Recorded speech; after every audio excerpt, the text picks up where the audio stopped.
Hi, it's Anne Fraser with Bringing Hope to Alzheimer's. Welcome to the podcast. Today we're going to be talking about age and Alzheimer's.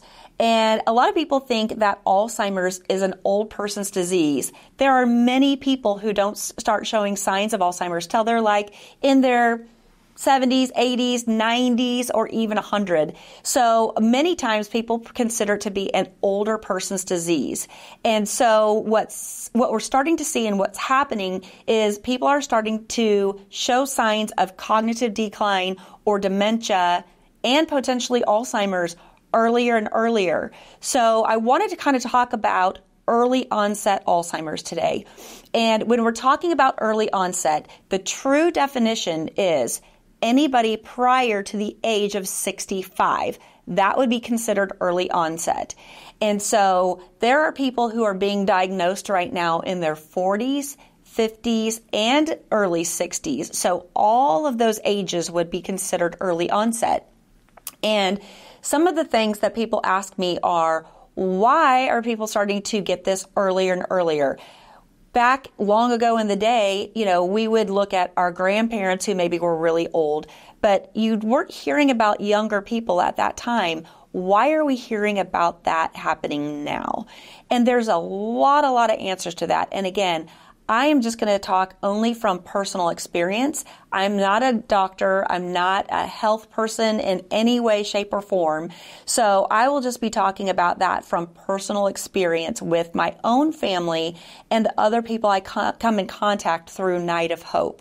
So what we're seeing with early onset Alzheimer's or cognitive decline, there are so many things, because we've talked about before that this is a lifestyle disease, this is an inflammatory disease, and this is type 3 diabetes.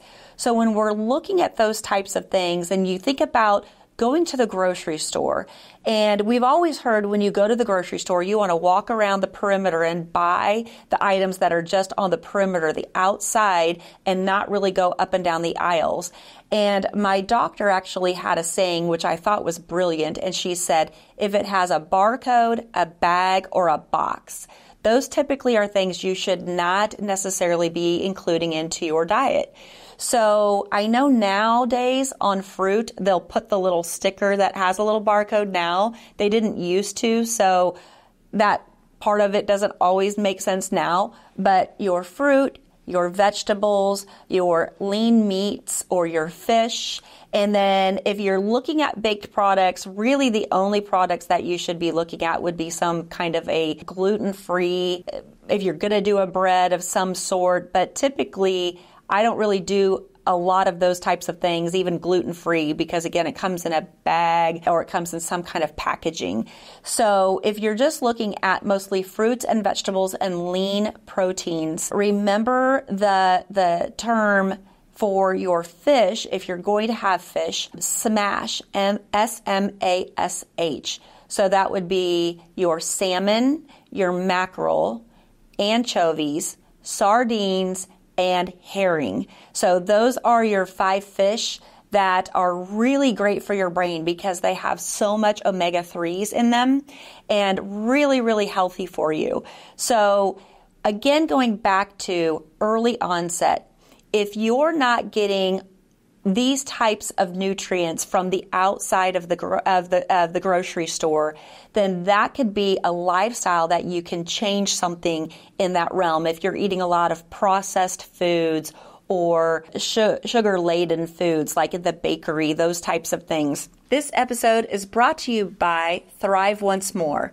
And I'm going to tell you a personal story because Thrive Once More, I was looking for a new functional medicine, integrative medicine doctor, and I found Dr. Anne Morgan.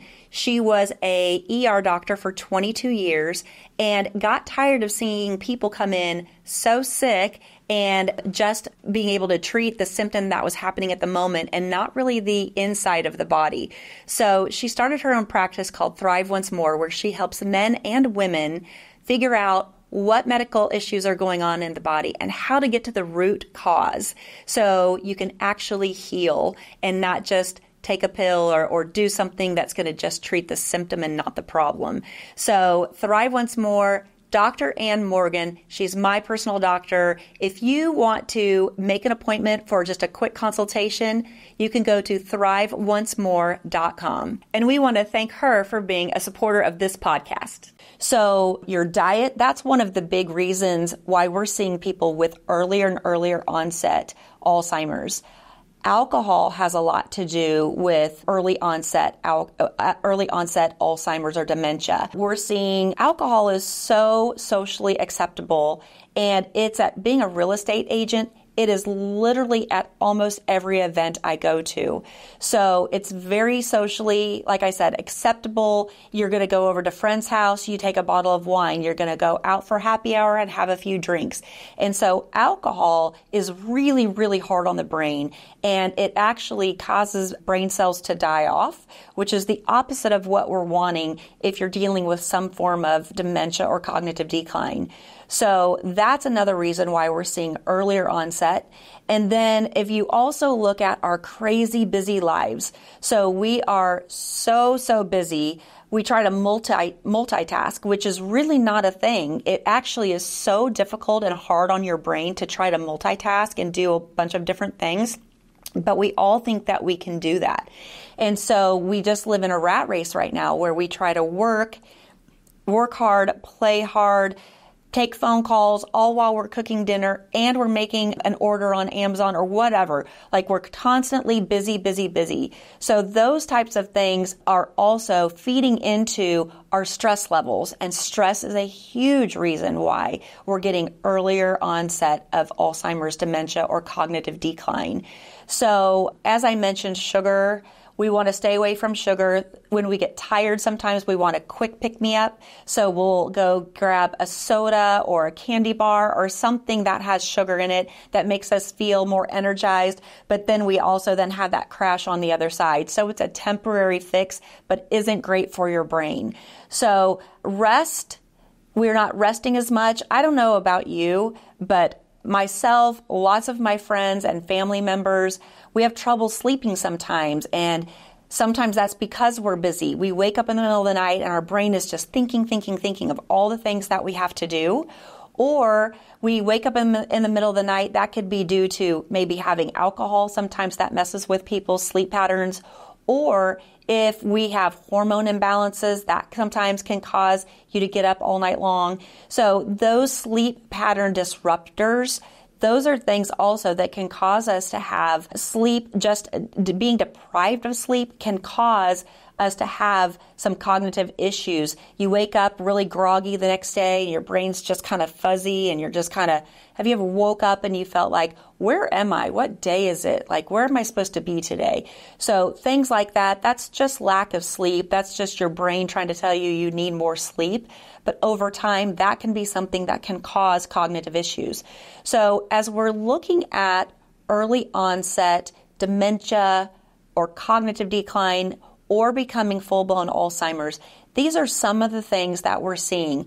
And I want to touch on one last thing for this earlier onset dementia, and that is from COVID, we've seen an uptick in people that have had that brain fog and that brain issue where they're feeling like they're cloudier, they can't come up with words as quickly, they're just not as sharp as they used to be.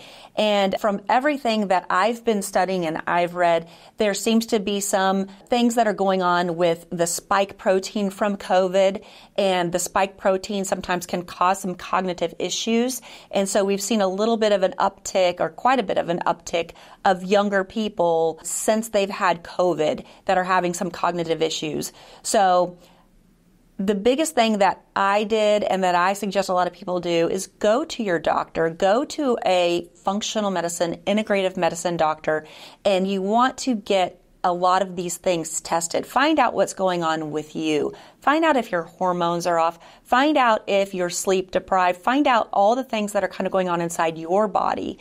And those are things that you absolutely can address and can potentially get rid of that fogginess or get rid of that cognitive decline that you're experiencing.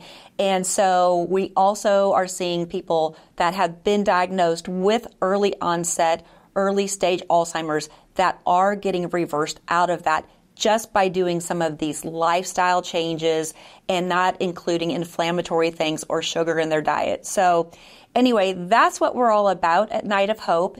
And if you have not had a chance to go on and look at our website, I suggest that you do that. It is thenightofhope.com. And I hope that you find some answers there. If you would like, you can reach out on our website. We would be happy to have a conversation with you. So thank you so much for tuning in today. We really appreciate that. And we'll look forward to seeing you next time on Bringing Hope to Alzheimer's.